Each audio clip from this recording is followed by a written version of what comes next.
Gracias, amigos. Continuamos aquí a la cuenta de 3. Y bueno, pues hemos venido conversando sobre diferentes temas, todos de actualidad. Y por supuesto, pues el primer lugar lo ocupa el fútbol, que ha logrado arrancarnos una sonrisa en medio de toda esta situación tan difícil que estamos viviendo como pueblo peruano y por supuesto, pues especialmente nuestros hermanos que se encuentran en Piura. Y continuamos con diferentes temas y ahora vamos a hablar acerca de pues este retorno a clases y las clases que se van a recuperar, ¿no? Porque, digamos, hay una norma que dice que estas clases se tienen que recuperar. Sin embargo, queremos saber también si es que ustedes se encuentran de acuerdo o no. Pueden escribirnos a nuestro WhatsApp o a nuestras redes sociales. Y vamos a analizar este tema, los pros y los contras, con nuestros invitados. El día de hoy nos acompaña Ricarte Cortés, que es médico y psicoterapeuta, y también Francisca Araujo, que es especialista de educación primaria del Minedu. ¿Cómo están?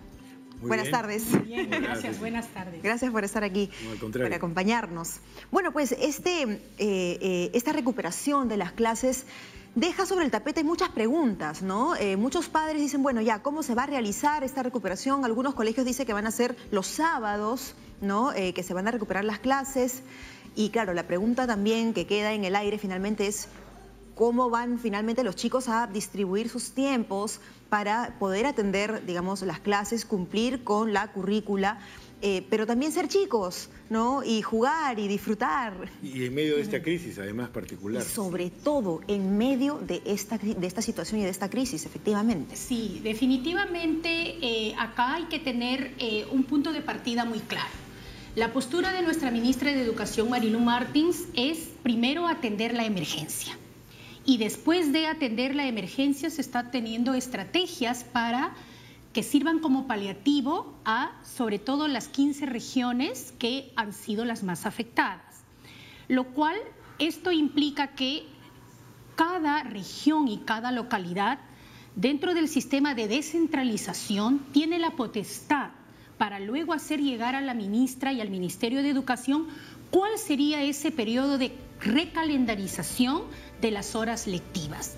Pero definitivamente lo primero a lo que tenemos que estar abocados como educadores, como padres de familia, como bien decía acá Ricarte, es la parte socioafectiva, socioemocional. Saber que se tiene permiso para ser niño, saber que se cuenta con el apoyo del adulto y saber que en sus maestros tienen también a madres y padres de familia que están tan sensibilizados con esos padres y madres de familia de esos hijos que por ahora son escolares que están siendo afectados.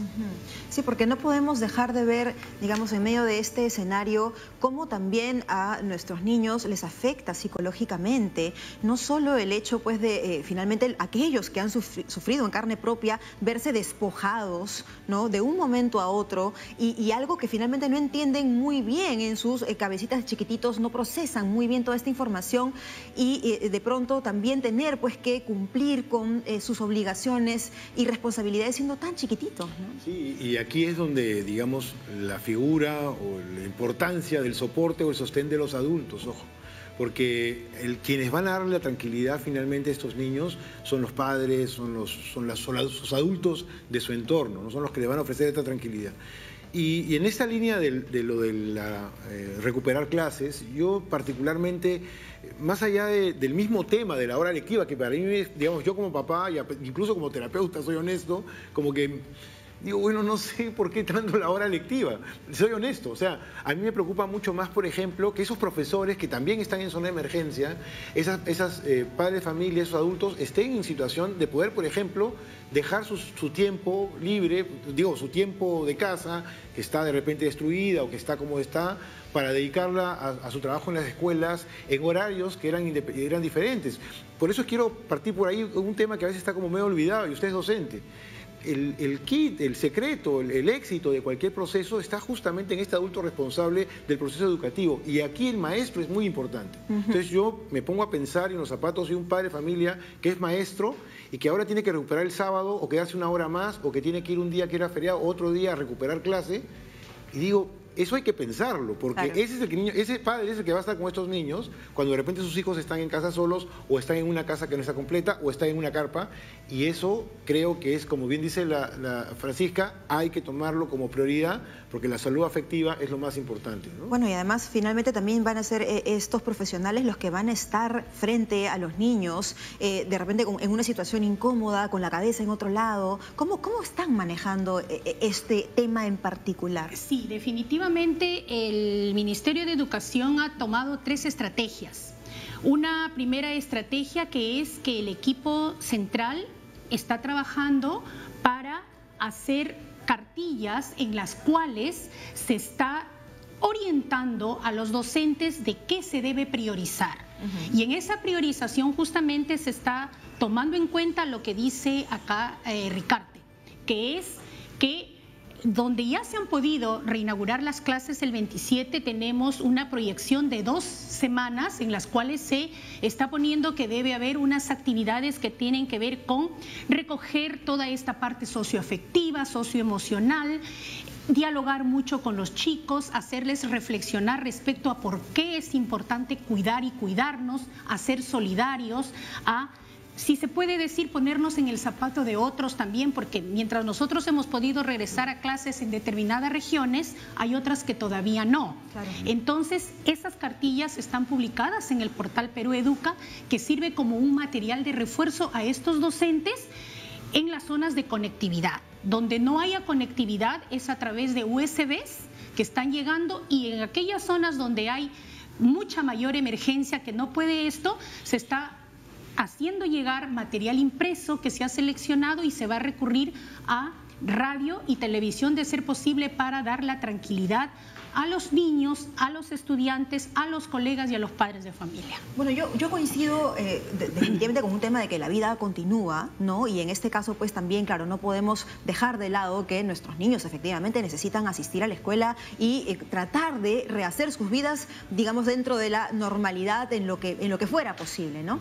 Sin embargo, León Trachtenberg escribió un artículo, él es un conocido educador, en donde él se hace una pregunta, ¿no? Calidad versus cantidad, ¿no? Entonces, en este caso, por ejemplo, también muchas de los ejemplos que a veces vemos de fuera, de educación en Finlandia, por ejemplo, habla de esta calidad versus cantidad, ¿no? Darle a los chicos lo que ellos necesitan de primera mano y tan solo pues utilizando incluso la intuición del profesor de decir qué es lo que quieres en este momento, quieres jugar, quieres gritar, quieres, ¿no? Entonces, ¿cómo vamos a manejar eso, digamos, desde el punto de vista del Minedu, y también qué es lo que recomiendas tú, Ricarte, como especialista? Bueno, yo ahí calculo que el Minedu también lo está considerando, porque es algo que está allí a la vista. En las crisis justamente hay una valiosa oportunidad de enriquecimiento y de crecimiento.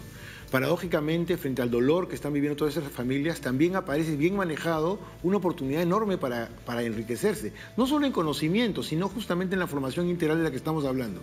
Son familias que van a estar mucho más sólidas que antes. Incluso los problemas que hasta antes del Huaico, antes de la inundación, eran los más graves, de pronto pasan a ser secundarios. Los problemas de pareja, los problemas de hijos, los problemas de la mala conducta, y ahora se abre una nueva oportunidad de reconstruirnos incluso como familia cuando existe esa posibilidad. Ahí es cuando creo que tenemos que ayudar a que eso ocurra, porque créeme que eso va a ser mucho más importante incluso que el conocimiento de tal o cual fecha, y que además, y pongo como ejemplo allí, mi hija que no ha participado directamente de este tema, creo que se ha aprendido nunca más fácil las regiones, ni las capitales, ni dónde está cada departamento a partir de todo lo que se está viendo todos estos días, porque nos involucra, porque nos ve el dolor, porque sé que estamos comprometidos, porque estamos hablando del familiar, del tío, del amigo, del vecino, de aquel que no conocemos, de cuando fue a conocerlo, etcétera. Entonces yo creo que al contrario, hay que recogernos y estar allí para apuntalarnos o tomar esto como una valiosa oportunidad para crecer incluso como país y como familia, como pueblo,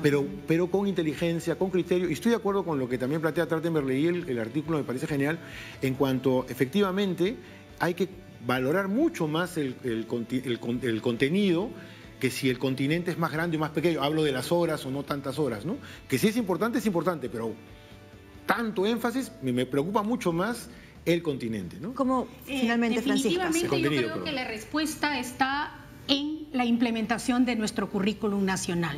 La mejor situación significativa que nos va a servir como punto de partida para ver que se está cambiando es ver cómo desde una sola fuerza todos y todos los ministros, nuestra ministra de Educación está a cargo de una zona de emergencia, el presidente de la República, y como dice Ricarte, esta situación significativa va a servir para que nosotros como especialistas en educación podamos ver cómo los desempeños de las niñas y los niños, de los jóvenes, los vamos a trabajar integralmente. Esto va a ser un termómetro y con esto ya finalizo la última pregunta.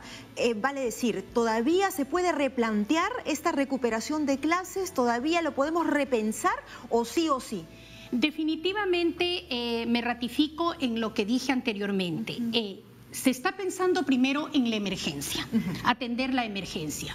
Dentro de la descentralización, cada región y cada localidad es quien tiene que decir, irá viendo, y de acuerdo a ello, el Ministerio de Educación sí va a dar el acompañamiento respectivo a estas decisiones, pero pasada la emergencia. Perfecto, maravilloso.